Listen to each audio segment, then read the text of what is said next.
can be is, okay, I feel a bit pissed off. Time to get up and go get it. Let's hit the gym, bang, hit the club. I'm gonna make some things happen in my life. But if you do believe in depression, the second you feel sad, the first thing you do is sit down and go, this isn't my fault I feel this way. I have a disease and nothing's going to make me better. And you're going to get worse. So this is the whole point. This is what was amazing when I said depression wasn't real. I said, because I was getting attacked by, all the Avatar Anon characters. I'm depressed. You don't understand. My friend killed himself, blah, blah, blah. I was like, listen, if depression is really so horrible, why are you all defending it so fervently? So it's real, it's so powerful, it's real. Why are you defending this horrible thing? Why don't you sit there and go, you know what, you're right, Andrew, fuck depression. But they want to defend it because it's an identity. It's something that allows them to feign individuality. It's something that allows them to, it's an excuse. It's a ready-made excuse for all of life's failures. I'm a loser, but it's not my fault. But depression. That's all it is. It's a fucking coping mechanism. I don't believe it. I do not believe in depression. I believe if you really feel terrible and someone were to come along and give you $10 million, you'd probably feel a bit better. Also, just to quickly touch on this, because every time I say this, people come at me and think they're smart. And they say, well, what about Robin Williams? He was famous. He killed himself, blah, blah, blah. And I say, yeah, and I'll tell you why he killed himself. He killed himself because of people like you who are telling him depression is real, not people like me. Right. When Robin Williams was in therapy for 10 years. If he would have walked into his first therapy session and his therapist said, look, Robin, you're a millionaire, you're famous, you can fuck any woman alive. You coming here is insulting to people with PTSD and genuine conditions, which I believe is different. If you've been through some real shit in a war, fine, you could be depressed. If you're just Joe Schmo and nothing's happened to you, you have no reason to be depressed. I'd say, look, Robin, you've got a fantastic life. You coming here is insulting to people with real issues. Grow up and get the fuck out of my office. I guarantee he'd still be alive.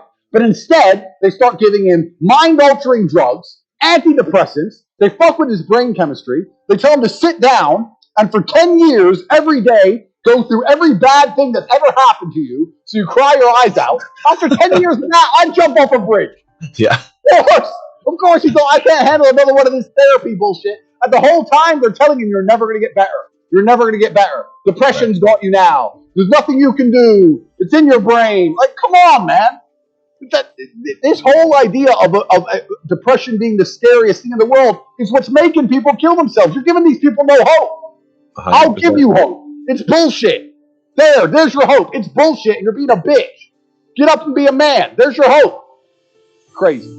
Yeah, no, I agree with you 100% on this. Listen up, guys, because this is important. In fact, every single one of when I do a coaching call with one of my new coaching clients, they always have some problem, right? And the very first thing I tell them is there's nothing fucking wrong with you. There's nothing. Whatever it is. I'm scared to talk to girls. I have social anxiety. I'm super nervous. Whatever it is. I'm super depressed.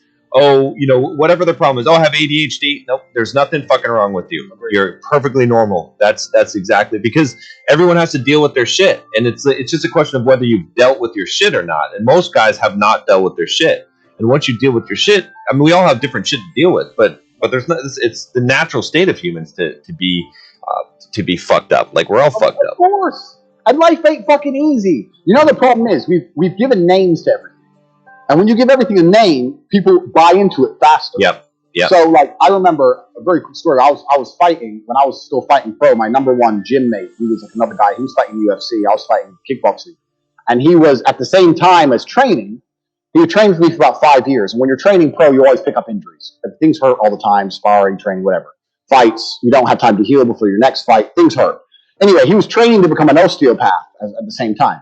Once he became an osteopath, he was constantly out with injury. I was like, why are you always out with injury? He's like, I've damaged my rotator cuff, or I've damaged my second ligament in my knee. I was like, bro, before you knew the names of all this little iggling pains, you used to just train.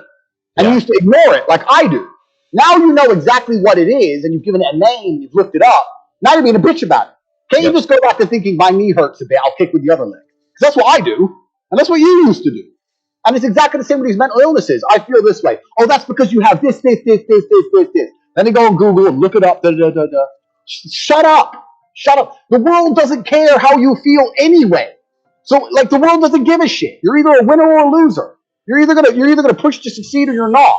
We live in a world based on action. It's binary. It's yes or no. You're either gonna do it or you're not gonna do it. Like people, when I tell people this, they're like, "You don't understand." It's like, I do understand. I just don't care. Exactly. Yeah. There's a difference. I understand you feel sad, but me and everyone else alive doesn't give a fuck. Yeah, You're either going to push forward or you're not. And I think that's one of the most important lessons in life is that nobody gives a fuck, right? It's like and I tell guys all this all the time. It's like nobody gives a fuck. It doesn't matter. Like people will pretend to give a fuck, but no one actually gives a fuck about you, right? They care about themselves. They got too much fucking problems to deal with on their own. And so, like, if you think someone's going to come to save you or someone's going to come and help you in some way, you're full of shit. You're on your own. You're dropped off in this fucking world with just you, and you got to rely on yourself. And if you think that someone else is going to come and help you or save you or make things feel better for you, you're full of shit. It's bullshit. The quicker you learn that fucking lesson that you're on your own, the better off you're going to be as a man, because then you start solving your fucking problems instead of thinking that someday they'll go away or someone else will come and alleviate the pain from you. And that's like so much of the pussification of men is based on that. Is they don't know that it's time to fucking stand up because they don't realize they're alone. So exactly. And this is the thing, like nobody's going to wake up and look at Bulldog Mindset and go, you know what, that John guy, he's a good guy. I'm going to dedicate my day to getting John a Ferrari. Right. Like, it's not going to happen. If you want a Ferrari, you got to make a Ferrari. If I want a Ferrari, I got to get a Ferrari. Anyone who wants a Ferrari has to go get it. This is a simple truth of earth, especially being a man. And this is kind of one of those things I've noticed. There's a really weird phenomenon happening, but I've noticed lots of men starting to kind of complain and bitch about how easy females have it, or women get it easy. Oh, yeah. And yeah, women do have it easy. But what, you're jealous of chicks now? Right. Like, I would like, that's how big of a bitch you are. You're jealous of a chick. Like, I think being a female would be a disaster. Yeah, okay, if you're a beautiful female, thank you. If you're a beautiful female, you get some advantages in life. Of course you do, because beauty's a currency.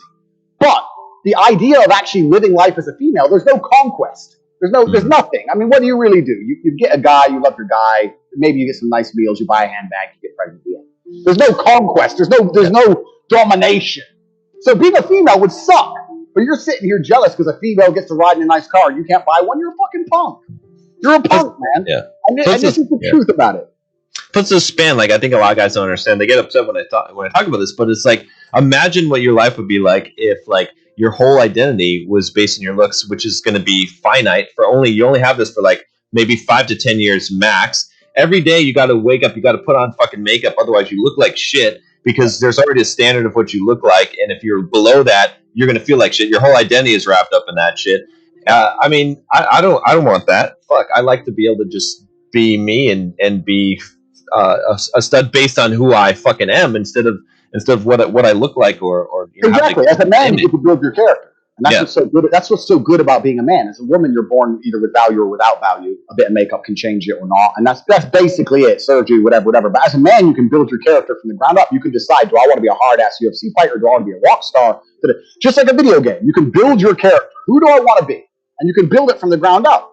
And this is what's so amazing, is that every single man is born with this ability, but most of them are too fucking lazy to do it. Exactly. They sit there and go, you know what, Tate, man, you're fighting, you're driving a Lambo, and blah, blah, blah. I was like, why didn't you fight? Oh, I never had the time. Shut up. You could have fought. You could have been better than me. Obviously, I'm being nice when I say this. Of course, they didn't stand a chance in hell, but I'll say it anyway. You might have beaten me. Right. Never, but still. You might have beaten me, but you didn't even train. You didn't even try. Exactly. Like, you're going to sit there on your video game and level up your character, but you won't level up your real life self. And this is the truth. And people sit there and go, yeah, but it's hard.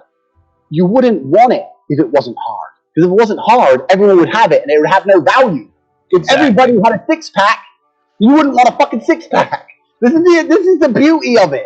People don't understand that the fact it's hard is what makes it beautiful. That's what makes it good. That's what makes you want it at all. Why is a nice body so coveted? Because people know how hard it is to have a nice body.